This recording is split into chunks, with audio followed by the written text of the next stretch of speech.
Hello student, welcome to our classes. कल हमने chemistry जो 12th क्लास है उसके जो फर्स्ट चैप्टर है उसको हम कर रहे थे ठोस अवस्था। तो उसी में हम आगे बढ़ेंगे। कल हम दो क्वेश्चन देख लिए थे, ठीक है। तो क्रिस्टलीय ठोस के और अक्रिस्टलीय ठोस दोनों के गुणों को हमने अच्छे ढंग से समझ लिया था। उसके पश्चात बारी थी कि दोनों जो ठोस हैं क्रिस्टलीय और अक्रिस्टलीय, उनके गुणों के आधार पर कुछ अंतर जो दोनों ठोस में होते हैं उन्हें समझना है हमें, ठीक है। तो इसी जो क्वेश्चन है उस पर थोड़ा ध्यान देंगे।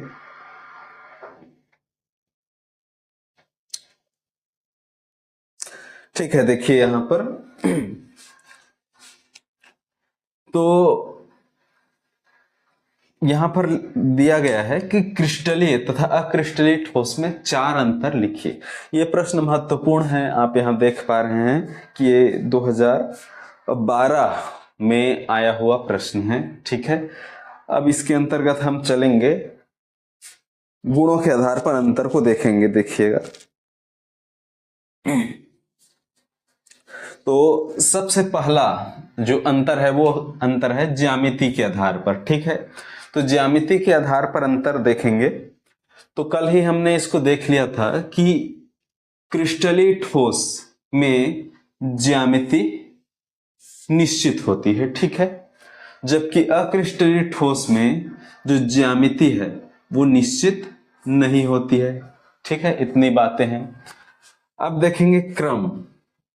तो यहां पर क्रिस्टलीय ठोस में क्रम जो है वो नियमित होता है, ठीक है। क्रम नियमित होता है, जबकि अक्रिस्टलीय ठोस में जो क्रम है वो नियमित नहीं होता है, ठीक है। स्पष्ट है। आगे चलेंगे गलनांक। तो गलनांक के बारे में हमने जो पढ़ा था, समझा था, उसे देखते हैं।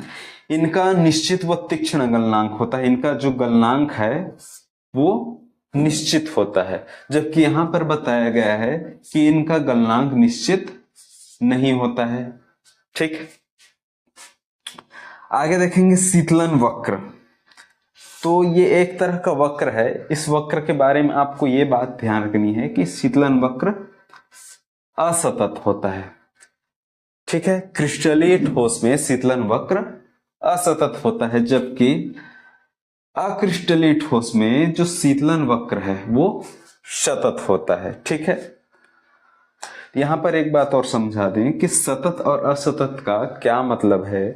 तो यहां पर ध्यान दीजिएगा, यदि यहां एक वक्र है, मान लेते हैं इस तरह से, तो यदि वक्र इस तरह सीढ़ी नुमा नीचे आए तो आपको उसे असतत कहना होगा, जबकि यदि वक्र सीधा नीचे इस तरह से आ रही हो तो उसे सतत कहना होगा, ठीक है।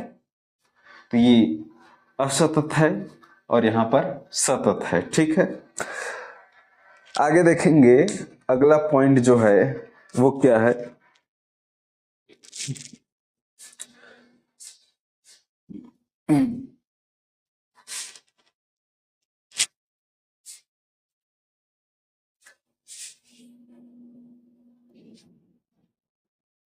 तो दो महत्वपूर्ण जो अंतर बच गए हैं वो है अवस्था, ठीक है। तो यह सही अर्थों में ठोस माने जाते हैं, ठीक है। सही अर्थों में ठोस माने जाते हैं। तो ये जो क्रिस्टलीय ठोस है वो वास्तव में ठोस होता है, जबकि अक्रिस्टलीय ठोस ये केवल दिखने में ठोस होता है, इसलिए इसे छद्म ठोस कहा गया है। वास्तव में ये ठोस नहीं बल्कि द्रव होता है, ठीक है। दिखाई जरूर पड़ता है कि अक्रिस्टलीय ठोस जो है वो ठोस रूप में है, लेकिन वास्तव में उसमें बहने का गुण भी रहता है, ठीक है।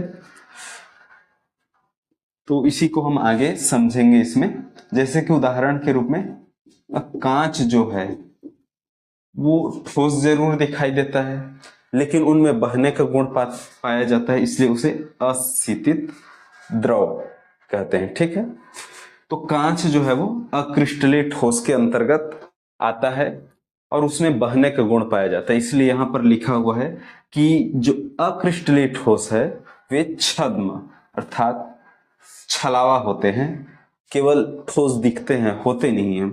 और अंतिम जो अंतर है वो दैशिकता के आधार पर है, और इसको हमने स्पष्टतः पढ़ लिया था, समझ लिया था कि जो क्रिस्टलीय ठोस है वो विषमदैशिक होते हैं और अक्रिस्टलीय ठोस समदैशिक होते हैं। तो इस तरह से हमने सभी 6 अंतर को स्पष्ट देख लिया है। ठीक है, आप इन सभी अंतर को एक बार एक साथ देख लीजिए।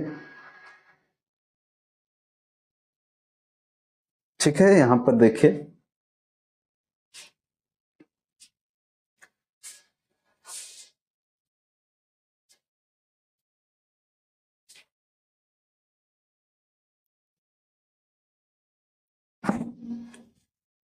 तो आप इस 6 अंतर को एक साथ देख पा रहे हैं, जो कि बहुत ही आसान है। इन सभी अंतरों को बहुत अच्छे ढंग से समझने के लिए आपको केवल क्रिस्टलीय और अक्रिस्टलीय जो ठोस हैं उनको, उनके गुणों को अधिक ध्यान से देखना होगा। उसके बाद ये जो चीजें है बहुत ही आसान हो जाएगी आपके लिए। ठीक है, चलिए आगे बढ़ते हैं। देखिए, आगे हम देखेंगे कि जो क्रिस्टलीय ठोस है उसके बारे में आप समझेंगे। देखो, पहले ध्यान से समझ लीजिए चीजों को पूर्णतः। तो सबसे पहले हमने पढ़ा था कि ठोस क्या होता है, उसके बाद हमने ठोस के प्रकार को पढ़ा। ठोस के प्रकार के अंतर्गत हमने देखा कि क्रिस्टलीय ठोस होता है और दूसरा प्रकार था अक्रिस्टलीय ठोस। अब हम देखेंगे क्रिस्टलीय ठोस खुद कितने प्रकार के हैं। तो क्रिस्टलीय ठोस है 4 प्रकार के। आयनिक ठोस, उसके बाद है सहसंयोजी ठोस, उसके बाद है धात्विक ठोस, और आगे है आणविक ठोस। तो ये जो 4 प्रकार है क्रिस्टलीय ठोस के, उन्हीं के बारे में अब हम आगे पढ़ेंगे। ठीक है, तो आयनिक ठोस, सहसंयोजी ठोस, धात्विक ठोस और आणविक ठोस, इन चारों प्रकार को देखेंगे जो कि किसके प्रकार हैं? क्रिस्टलीय ठोस के प्रकार हैं। ठीक है, तो देखते हैं सभी को क्रम से।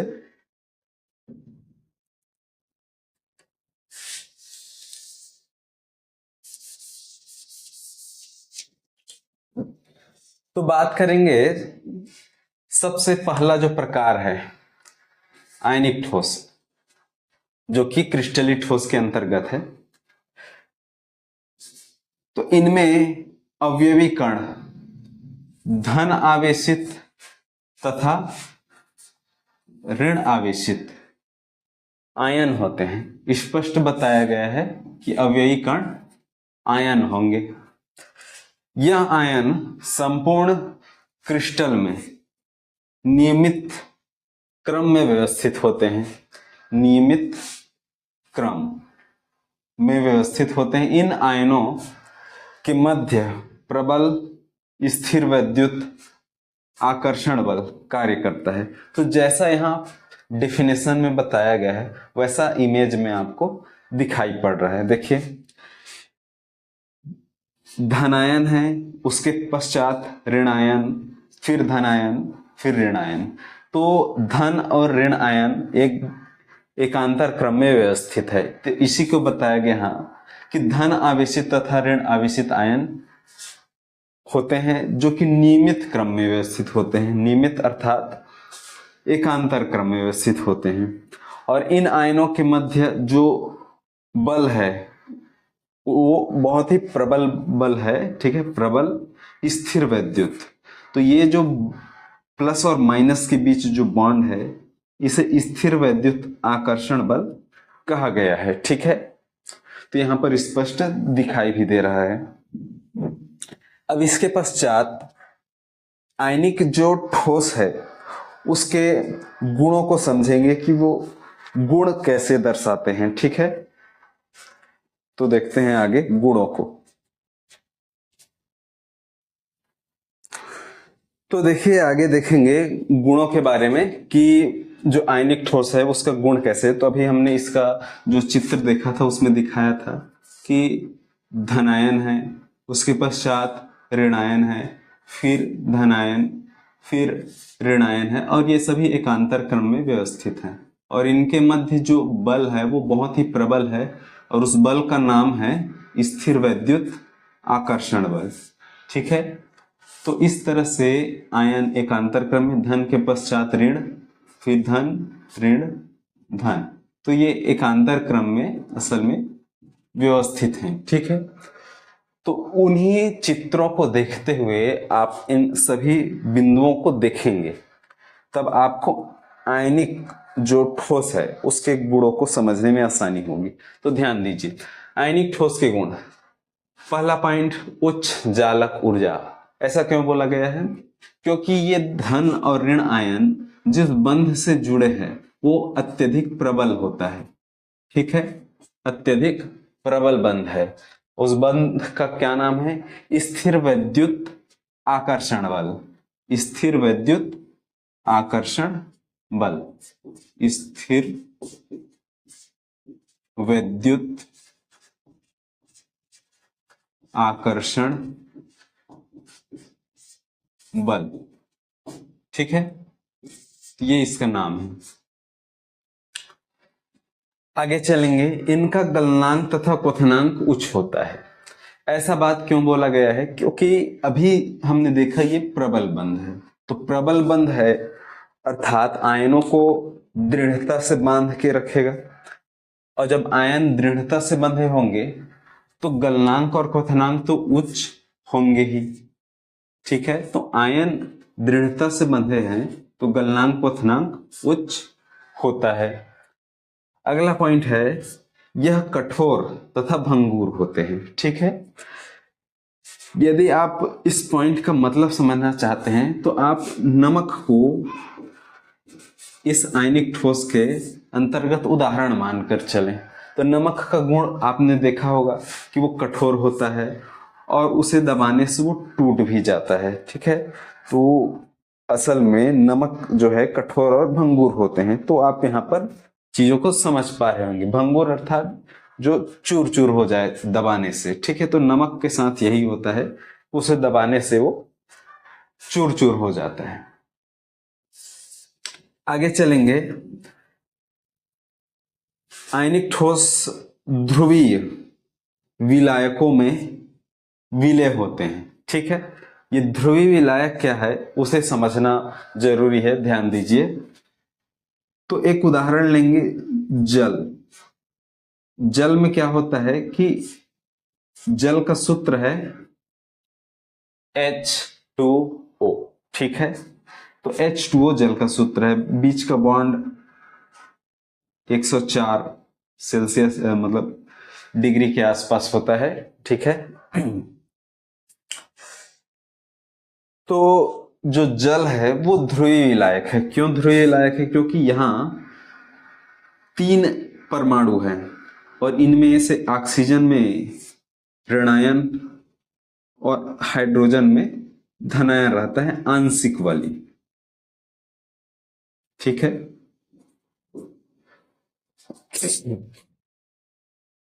तो ऐसे यौगिक जिनके अणु सूत्र में आंशिक रूप से प्लस माइनस होते हैं, ऐसे यौगिक को ध्रुवीय कहा जाता है, ठीक। तो जल जो है वो ध्रुवीय विलायक है।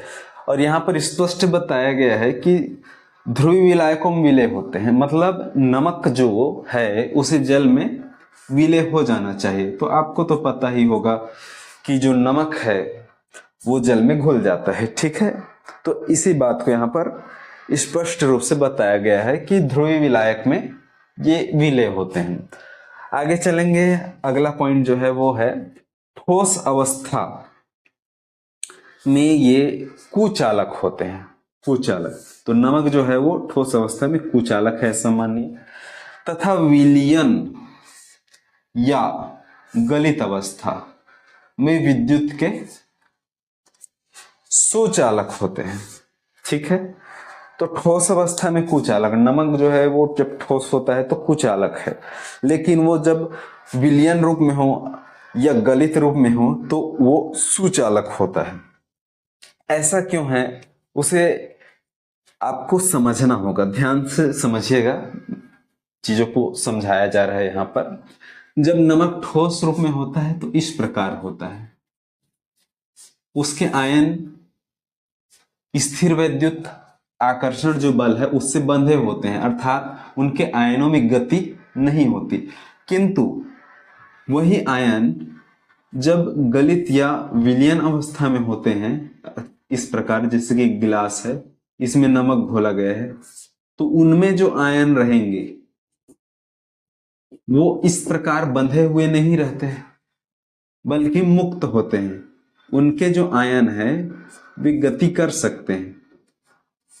तो गलित अवस्था या विलयन अवस्था में जो आयन होंगे वो इस प्रकार होंगे, गति कर पाएंगे, और गति कर पाएंगे मतलब विद्युत के सुचालक होंगे। और ठोस अवस्था में कुचालक क्यों है?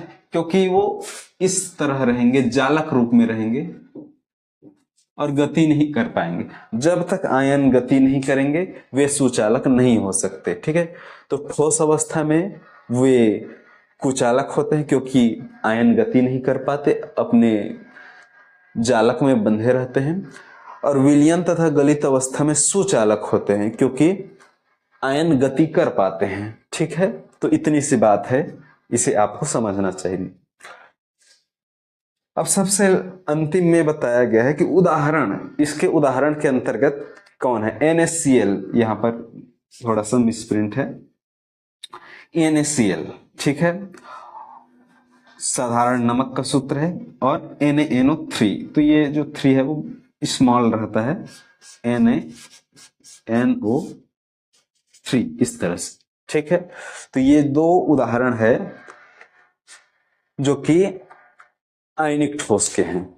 अब इसके आगे हम बढ़ेंगे और बात करेंगे सहसंयोजी ठोस के बारे में। चलिए देखते हैं आगे। अब देखेंगे सहसंयोजी ठोस के बारे में। इससे पहले हमने देखा था आयनिक ठोस। सहसंयोजी ठोस क्या है देखते हैं। तो यहां पर इमेज दिखाया गया है कि जब किसी ठोस में अवयवी कण के रूप में परमाणु होते हैं तो उसको सहसंयोजी ठोस कहेंगे। देखो क्या लिखा है यहां, इनमें अवयवी कण, अवयवी कण क्या होता है? जिनसे वे ठोस बने हैं उस कण को अवयवी कण कहते हैं। जैसे कि यहां पर देखिए, ये है अवयवी कण, ये है अवयवी कण, तो ये क्या रहेंगे? इस बार आयन नहीं रहेंगे बल्कि परमाणु होंगे। ठीक है, यहां देखिए, यहां पर स्पष्ट दिखाया गया है कि परमाणु होंगे। तो अवयवी कण एक या एक से अधिक प्रकार के परमाणु हैं जो एक दूसरे से किस बंध से जुड़े रहेंगे? एक दूसरे से सहसंयोजी बंध से जुड़े रहेंगे। देखिए यहां पर कि यहां दो परमाणु हो गए और वे आपस में जो जुड़े हैं इस तरह से, तो उस बॉन्ड को सहसंयोजी बंध कहा गया है। ठीक है, तो स्पष्ट है जो यहां पर समझाया गया है कि इस ठोस में जो अवयवी कण होंगे वो परमाणु होंगे और जो बंध रहेगा वो रहेगा सहसंयोजी बंध। ये बंध भी मजबूत होता है। ठीक है, आयनिक बंध जैसा ही मजबूत बंध है ये भी। ठीक है,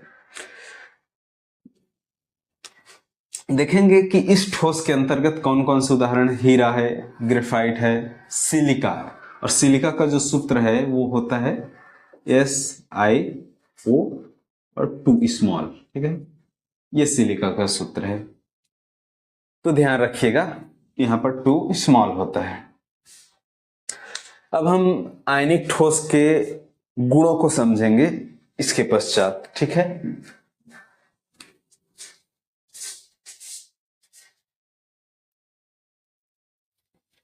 देखिए आयनिक ठोस सहसंयोजी ठोस के गुण में कौन कौन से बिंदु हैं। तो सबसे पहला बिंदु है यह ठोस परमाणुओं से बने होते हैं, ठीक है। तो अभी हमने इसी को देखा कि अवयवी कण जो है वो परमाणु है। सेकंड पॉइंट है इनके गलनांक तथा क्वथनांक उच्च होते हैं।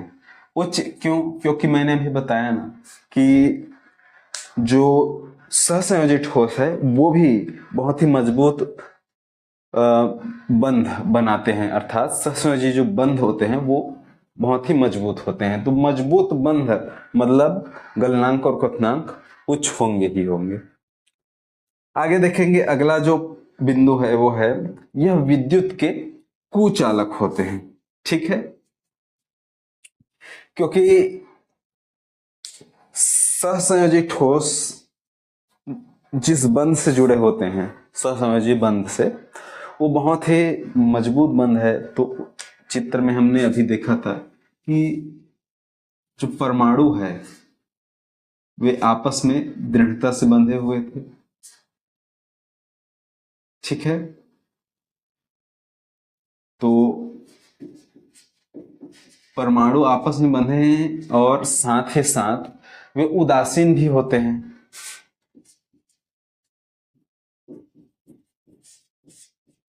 इन दोनों वजह से हमें यहां पर समझना होगा कि ये कुचालक होते हैं, ठीक है।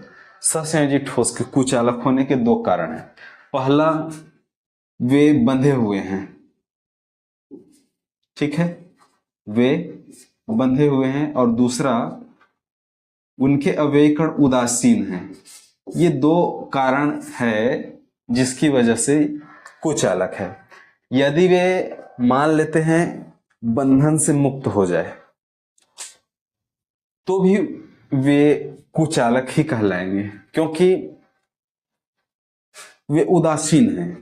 और उदासीन जो परमाणु है वो आवेश का संवहन नहीं कर पाएगा। आवेश का संवहन तो आयन ही कर सकता है, ठीक है, जिसमें प्लस माइनस होते हैं। तो प्लस माइनस नहीं होंगे तो आवेश का संवहन भी नहीं कर पाएंगे, ठीक है। तो ये दो बातें हैं।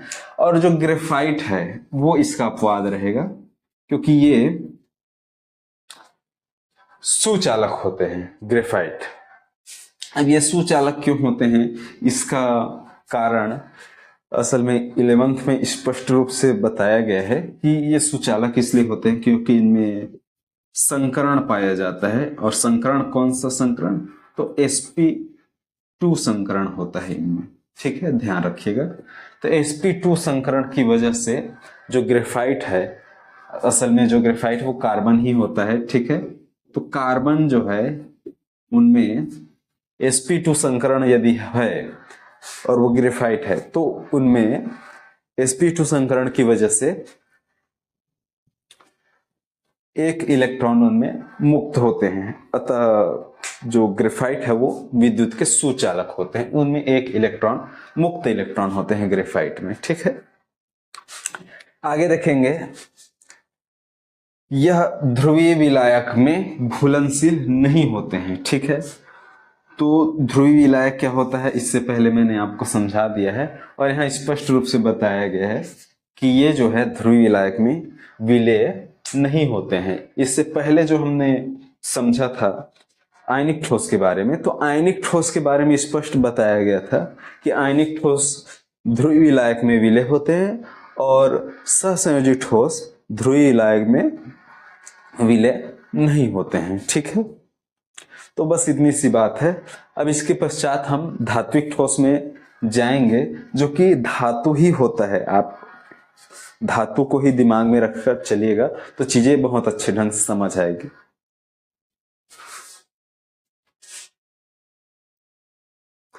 देखिए धात्विक ठोस को समझेंगे इसके पश्चात। धात्विक ठोस मतलब धातु ही है। तो देखिए क्या लिखा है इसके बारे में। इन ठोसों में अवयवी कण धनात्मक धातु आयन ठीक है। धनात्मक धातु आयन होते हैं जो इलेक्ट्रॉनों के उभयनिष्ठ समुद्र में डूबे रहते हैं, ठीक है। तो यहाँ पर क्या बताया गया है कि जो अव्ययी कण है वो धातु आयन होते हैं। धातु आयन मतलब इस तरह से धन आयन बताया गया है जो इलेक्ट्रॉनों के उभयनिष्ठ समुद्र में डूबे हैं। ये काले काले जो बिंदु नजर आ रहे हैं वे असल में इलेक्ट्रॉन हैं, ठीक है। काले बिंदु इलेक्ट्रॉन है। असल में हुआ ये है कि मान लेते हैं एक सोडियम का परमाणु है और सोडियम का परमाणु एक इलेक्ट्रॉन जब त्यागेगा इस तरह से, तो उसी को बताया है कि ये जो है वो धातु आयन हुआ और ये जो है वो इलेक्ट्रॉन हुए, ठीक है। तो सोडियम में होते हैं जैसे कि 11 इलेक्ट्रॉन, तो एक इलेक्ट्रॉन त्यागने पर अब उसमें हो जाएंगे 10 इलेक्ट्रॉन। तो इसी तरह की बात यहाँ पर बताई गई है कि यहाँ पर जो प्लस का निशान दिख रहा है वो असल में सोडियम प्लस है, ऐसा मानकर चले। तो सोडियम प्लस जो है वो असल में धनावेशित है और इलेक्ट्रॉन में कौन सा आवेश होता है, ऋणावेशित। तो इस तरह से जो धनायन है और जो इलेक्ट्रॉन है उनके बीच जो बंध रहता है उस बंध का नाम ही धात्विक बंध होता है, ठीक है। उस बंध को ही धात्विक बंध कहा गया है, ठीक है। तो स्पष्ट रूप से चीजें समझ आ रही होगी, ठीक है। अब यहाँ पर जो चीजें हमने समझी उसे यहाँ पर देख लेते हैं क्या लिखा है। तो इन ठोसों में अव्ययी कण धनात्मक धातु आयन होते हैं जो इलेक्ट्रॉनों के उभयनिष्ठ समुद्र में डूबे रहते हैं, ठीक है। तो यहाँ पर देखिए जितने भी धन आयन हैं वे इलेक्ट्रॉनों के जो समुद्र है उनमें डूबे हुए हैं। और इलेक्ट्रॉनों के समुद्र को उभयनिष्ठ क्यों कहा गया है? क्योंकि जो इलेक्ट्रॉन है वो किसी एक सोडियम से नहीं निकले हैं, बल्कि वो बहुत सारे जितने भी सोडियम के परमाणु हैं उनमें से अलग अलग इलेक्ट्रॉन उत्पन्न हुए हैं। एक सोडियम से तो केवल एक ही इलेक्ट्रॉन पैदा होगा ना, ठीक है। इसलिए जितने भी इलेक्ट्रॉन हैं वे असल में अलग अलग परमाणु से उत्पन्न हुए, इसलिए इसको उभयनिष्ठ समुद्र कहा गया है।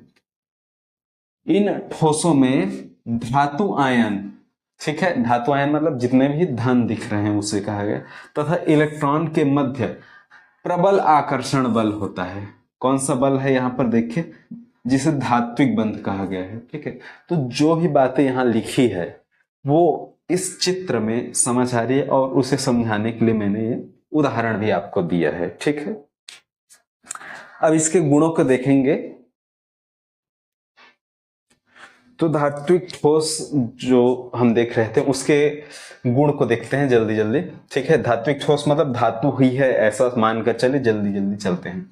तो सबसे पहला पॉइंट है अवयव कण धनात्मक धातु आयन होते हैं तथा इलेक्ट्रॉन होते हैं। दो चीजें होती है, जितने भी प्लस थे वे क्या थे, धातु आयन, और जितने भी उसमें इस तरह से गोले बने हुए थे काले काले गोले वे असल में थे इलेक्ट्रॉन, ठीक है। अगला पॉइंट है इनमें अंतर आणविक आकर्षण बल, जो इन दोनों बंधों के बीच ऐसे लग रहा था उसका नाम क्या था, धात्विक बंध नाम था, ठीक है। तो इसमें अंतर आणविक आकर्षण बल धात्विक बंध होता है। अगला पॉइंट है यह कठोर होता है, ठीक है। धातु कठोर होता है पता है आपको।